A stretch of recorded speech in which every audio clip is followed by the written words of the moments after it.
Mara nyingi wewe huwa unapokea oda kutoka kwa Sahili, si ndio?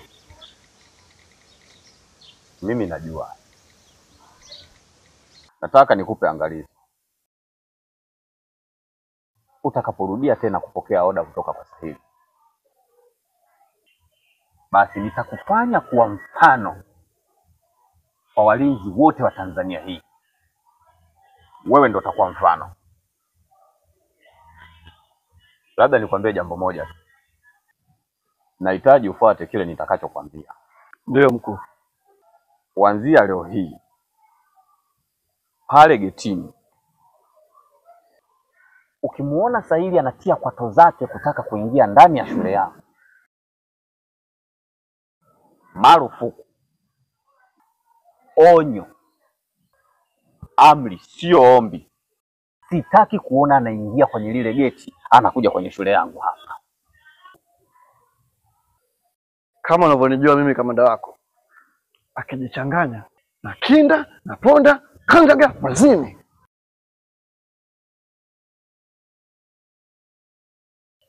Acha kauli za ushujaa wakati wewe muoga. Hebu toka, nenda getini huko.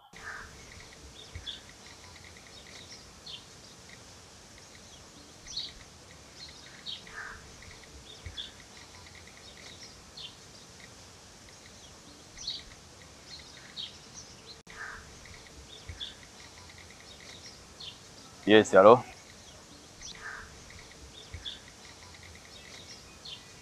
Safi, nazungumza na nani? Unazungumza na Sahili. Sahili. Unasemaje? Naona unampa jukumu kubwa sana mlezi wangu. Sio tu anizuie mimi kuingia eneo la shule. Hivi tunavyozungumza, tayari mimi niko ndani ya eneo la shule na kutafuta wewe.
Sawa Kikomboka.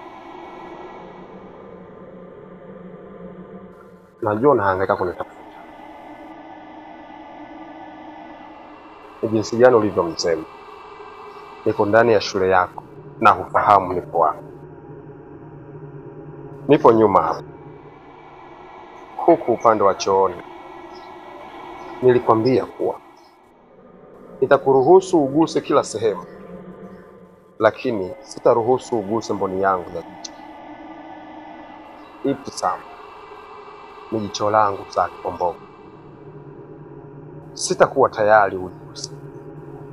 Usiangaike kunitafuta. Njoo, nimekufuata mimi mwenyewe.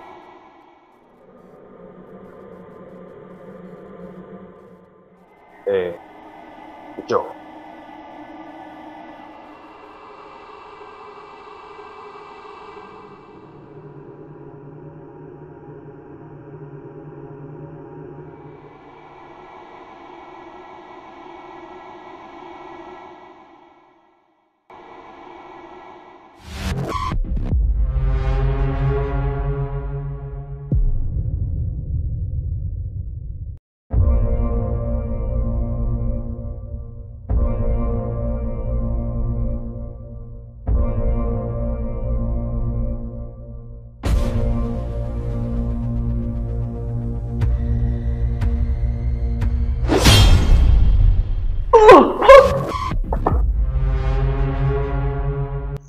Bwana, mchezo ulikuwa mkali sana.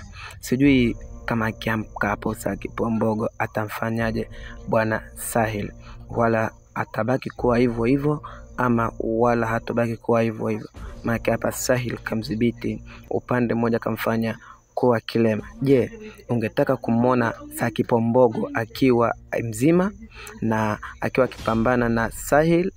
Basi usisahau kusubscribe, kucomment, kulike na kushare pia, na usisahau kuifuatilia ndani ya Sahil Mahil, na usisahau kuifuatilia ndani ya The Big Boss Club. Hello, goodbye.